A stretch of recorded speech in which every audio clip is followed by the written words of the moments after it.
Vous avez écrit aussi une pièce de théâtre, Bateki Mboka. Bateki Mboka.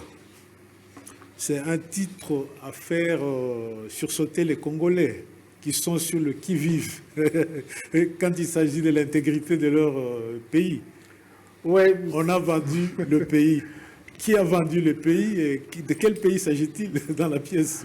Ah oui, effectivement. En fait, nous vivons dans un pays où on est dans la psychose permanente de la perte des territoires. C'est quelque chose qui dure. Ça m'amuse lorsque je lis les livres écrits en 1960 et tout ça, les tout premiers. Il y a déjà cette crainte-là. C'est quelque chose dans lequel on vit en permanence. Oui.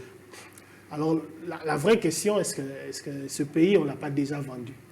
La grande question. Justement. Donc, peut-être qu'on a peur de quelque chose qui est déjà arrivé. Alors, donc, cette pièce qui a un titre en lingala, alors qu'il est écrit En français. en français, mais en français d'un quinois, parce que finalement, j'écris comme un quinois, le quinois que je suis. C'est l'histoire d'une cité imaginaire Oui.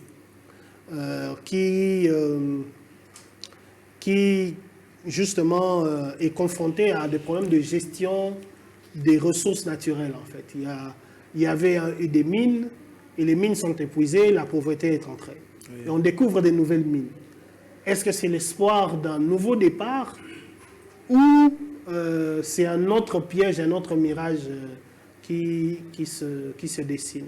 Et donc, c'est cristallisé autour d'une gare qui est une gare abandonnée, une gare qui était prospère à l'époque où il y avait les mines, mais qui est devenue abandonnée parce que les mines ont arrêté.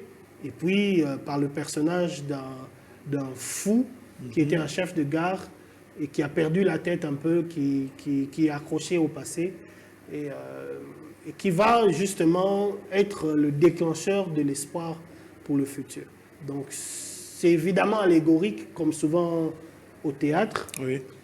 Mais je crois qu'il y a quand même une référence à peine voilée à notre réalité, mais pas que la nôtre, aussi à la réalité de toutes les nations africaines, mais pas que africaines, parce que toutes les nations sont obligées de régler la question de savoir s'il faut juste se contenter d'une prospérité apparente et immédiate, oui. Ou s'il faut construire pour l'avenir, pour les générations futures.